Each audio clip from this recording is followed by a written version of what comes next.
Très ravie de vous retrouver dans ce nouveau numéro du Journal de l'économie. Bienvenue à toutes et à tous. Au sommaire de ce journal, le rapport de la BAD sur les perspectives économiques en Afrique, l'institution appelle à un investissement dans les infrastructures.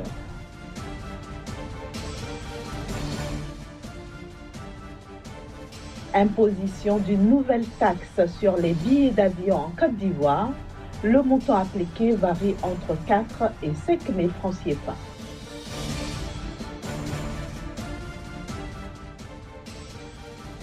Enfin, le traité de libre-échange UE-Mercosur suscite des inquiétudes dans le rang des agriculteurs européens.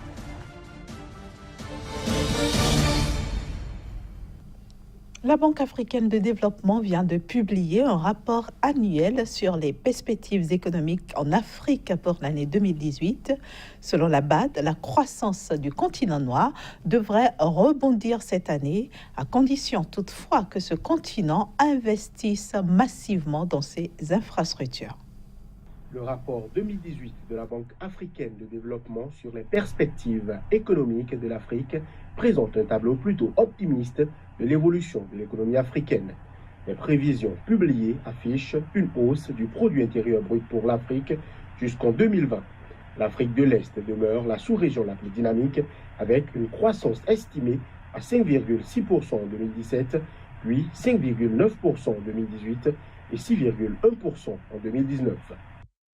The African Economic Outlook we just released provided. Les prévisions pour l'économie africaine que nous venons de publier donnent une estimation de 3,2% de hausse du PIB pour l'Afrique, ce qui est supérieur aux 2,6% de l'an passé. Et nous attendons à une moyenne de 4% pour les 2 prochaines années. Pour rendre effectives ces prévisions, l'Afrique devra, selon la Banque africaine de développement, investir davantage et massivement dans ces infrastructures. Nous avons fait une nouvelle estimation. 130 à 170 milliards de dollars par an sont nécessaires pour débloquer tout le potentiel de l'Afrique. Ce n'est pas simplement construire des routes. C'est construire des routes là où on en a le plus besoin. Construire des voies ferrées là où il peut y avoir un retour sur investissement maximal. Ce faisant, le continent noir pourra créer des emplois pour les 12 millions de personnes qui intègrent sa population active chaque année. De quoi peut-être apaiser les inquiétudes de la BAD qui déplore que la croissance de l'emploi ne suive pas la croissance économique, y compris dans les pays les plus dynamiques. La Gambie a obtenu un appui de 210 millions de dollars en faveur de ses secteurs agriculture et élevage, ceci dans le cadre d'un accord cadre de coopération signé avec la Banque islamique de développement. Cet accord s'étend sur 3 ans et devrait permettre au pays d'importer des produits pétroliers raffinés et des intrants agricoles d'une part et apporter un financement pour la production d'articles agricoles destinés à l'exportation, dont l'arachide et la noix de cajou d'autre part. Je le disais en titre, la Côte d'Ivoire a instauré une nouvelle taxe sur les billets de vol internationaux au départ et à l'arrivée de l'aéroport international d'Abidjan. Le montant de cette taxe est fixé entre 4 et 5 000 francs CFA. Les fonds générés par cette nouvelle taxe sont destinés à financer les investissements liés à la lutte contre le terrorisme. Et puis 18 ans après les négociations entamées entre l'Union européenne et le Mercosur, eh bien, les 2 parties pourraient très prochainement signer un traité de libre-échange. Au centre des tractations, l'accord concernant l'agriculture pourrait permettre au Mercosur d'importer au moins 70 000 tonnes de viande bovine en Europe chaque année.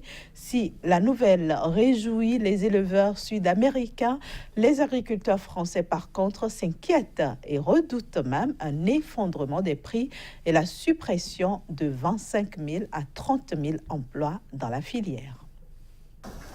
Cédric Mandin est éleveur de charolaises dans l'ouest de la France depuis 4 générations. Une entreprise familiale qu'il fait vivre avec son frère depuis 1998. Mais aujourd'hui, l'agriculteur vendéen s'inquiète pour son avenir. Le traité de libre-échange entre l'Union européenne et le Mercosur pourrait selon lui porter un coup fatal au secteur, déjà sinistré. 70 000 tonnes de viande sud-américaine pourraient affluer sur le marché européen chaque année. Avec ces volumes de viande qui pourraient arriver, on va encore perdre des éleveurs qui sont tout à fait louables et qui travaillent excessivement bien, mais qui ne pourront plus tenir économiquement. En discussion depuis près de 20 ans, l'accord entre l'Union européenne et le Mercosur, regroupant le Brésil, l'Argentine, l'Uruguay et le Paraguay, pourrait intervenir dans les prochaines semaines. Un coup dur pour la filière en Europe, après l'accord du CETA, appliqué depuis cet automne, autorisant l'importation de 65 000 tonnes de viande canadienne chaque année. Si on rajoute des volumes importants du Mercosur qui viennent sur l'ensemble du marché européen, qu'on considère à peu près stable en termes de conso, on va complètement détériorer le prix. Cet économiste a fait ses comptes. Si l'accord avec le Mercosur était signé, les prix de vente des producteurs français pourraient chuter de 10%. 25 à 30 000 emplois seraient directement menacés sur les 100 000 que compte la filière. Je ne vois pas d'intérêt majeur pour le secteur agroalimentaire européen sur ce marché du Mercosur. Il peut y avoir quelques secteurs qui peuvent en profiter, mais les risques dans le secteur agroalimentaire global sont beaucoup plus importants que les gains potentiels, que les opportunités. À 11 000 km de Paris, les éleveurs sud-américains comme ici en Uruguay se frottent les mains. Luis Marfurt travaille en famille depuis plus de 50 ans, une exploitation de 1500 hectares, une superficie moyenne pour la région. Il vend chaque année 4000 bêtes, 20 fois plus que son collègue vendéen. Pour nous, cet accord représente un marché de plus. L'Uruguay a déjà beaucoup de marchés où vendre sa viande. Cela nous ouvre de nouveaux débouchés et cela rend notre production encore plus compétitive. Déjà premier exportateur mondial de viande, l'appétit du géant Mercosur ne cesse de grandir. Autre point de discorde, les normes de production différentes entre les deux blocs, à l'instar des produits antimicrobiens consommés par les vaches au Brésil, mais interdits dans l'Union européenne. Un argument de plus pour les éleveurs français qui espèrent freiner les ambitions de la Commission européenne, moteur de cet accord. Et c'est la fin de la première partie de ce journal de l'économie. Retrouvez-nous juste après la petite pause pour la suite. Et nous retrouvons ici Casimir Kouedio, bienvenue sur ce plateau. Aujourd'hui, vous nous emmenez en Côte d'Ivoire pour parler de la balance commerciale de ce pays pour l'année 2018. Une balance qui s'annonce déficitaire. C'est bien ça, Inès. Il faut dire que selon les prévisions de la Banque mondiale, la Côte d'Ivoire risque de connaître en 20 ans son deuxième déficit au niveau de la balance commerciale. Il faut déjà dire que le déficit au niveau de la balance commerciale est né du fait que les importations soient plus importantes que les exportations. Donc un pays qui importe plus qu'il n'exporte est un pays dont la balance commerciale est déficitaire. Ça veut dire que le pays travaille de moins en moins pour envoyer ses exportations hors du territoire. Est-ce le cas de la Côte d'Ivoire? Certainement pas, parce que la Côte d'Ivoire affiche une balance commerciale déficitaire, mais c'est une bonne nouvelle pour le pays, en ce sens que la Côte d'Ivoire aujourd'hui a entamé une nouvelle révolution, une nouvelle ère dans son économie. C'est la modernisation de ses infrastructures, et ceci ne peut se faire sans les importations. Et donc c'est certainement, selon les institutions de Bretton Woods, c'est certainement la raison qui peut justifier cet état de choses. Mais tout compte fait, les informations publiées ici sont avec beaucoup de pincettes, parce que c'est sur des prévisions, c'est donc pas encore des informations confirmées, parce que l'année 2018 vient de commencer. On ne saurait véritablement être objectif en prévoyant déjà un déficit au niveau de la balance commerciale.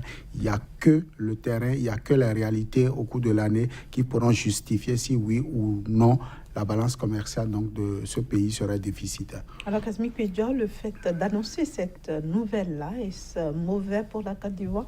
Pour la Côte d'Ivoire, non, mais pour les autres pays, ça peut être une mauvaise nouvelle, parce qu'un pays qui importe plus qu'il n'exporte, comme ce fut le cas du Bénin, on l'a vu encore il y a quelques heures, n'est pas une bonne nouvelle pour le trésor public. Mais pour le cas de la Côte d'Ivoire, je l'ai dit tantôt, c'est dans le cadre de la réalisation des infrastructures économiques de type moderne, tels que par exemple la construction du métro d'Abidjan, qui va nécessiter beaucoup donc, de transfert de compétences, mais aussi beaucoup de matériel et de matériaux de construction forcément. Et donc, ceci pourra donc peser dans la balance pour véritablement permettre à la Côte d'Ivoire de relancer son économie sur les 50 prochaines années. Vous l'avez déjà vu au niveau donc, de ce pays-là, la construction d'un certain nombre d'infrastructures économiques telles que la modernisation de l'aéroport Houphouët-Boigny, également la construction du pont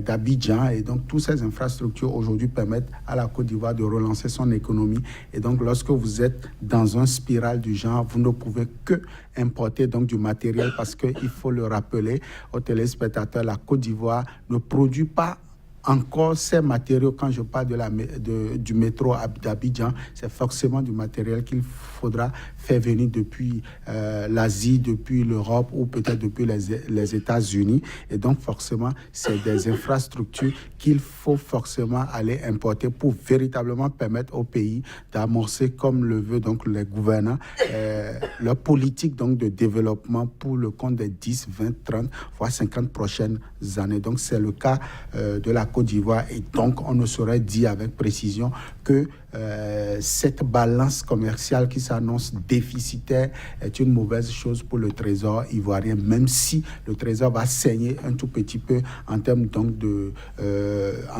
décaissement, en termes donc d'achat, en termes de devises locales pour aller donc importer ce matériel-là. Alors finalement, Kazmi Pédio, quelles sont les perspectives pour les exportations en Côte d'Ivoire ? Les perspectives pour les exportations restent et demeurent ce que le pays a entamé depuis 10 ans. La Côte d'Ivoire, aujourd'hui, c'est la locomotive au niveau donc, de la sous-région. En termes donc, d'exportation, la Côte d'Ivoire, aujourd'hui, c'est la transformation industrielle de son agriculture. Une agriculture, aujourd'hui, qui se modernise de plus en plus pour permettre donc, à l'Ivoirien de mieux se porter. Une agriculture qui est beaucoup plus basée sur le cacao, même si au cours de l'année 2015-2016, la saison donc, agricole 2015-2016, la Côte d'Ivoire n'a pas su donc manager convenablement le prix du cacao. Il faut quand même dire que le pays reste et demeure la puissance en termes donc de production de cacao. En termes de transformation également de ce cacao, la Côte d'Ivoire reste et demeure. Et pourquoi pas au niveau du café, la Côte d'Ivoire reste et demeure. D'autres produits d'exportation sont en expérimentation tels que la noix de cajou, où l'entière production serait aujourd'hui transformée et envoyée à l'extérieur. La Côte d'Ivoire, c'est aussi les produits céréaliers vers le Burkina Faso, vers le Togo, vers le Ghana, pour ne citer que ces pays-là. Et donc, les perspectives économiques pour les exportations restent et demeurent de très bonnes perspectives, même si, je l'ai précisé, les importations viendront un peu perturber la donne au niveau donc, du pays pour que véritablement la Côte d'Ivoire puisse relancer son économie. Merci beaucoup, Kazmi Pédio, pour toutes vos explications. On va se donner rendez-vous au prochain numéro du Journal de l'économie. Toujours avec le même plaisir. Voilà, chers amis téléspectateurs, ce sera tout pour aujourd'hui. Merci de nous avoir reçus chez vous et à la prochaine.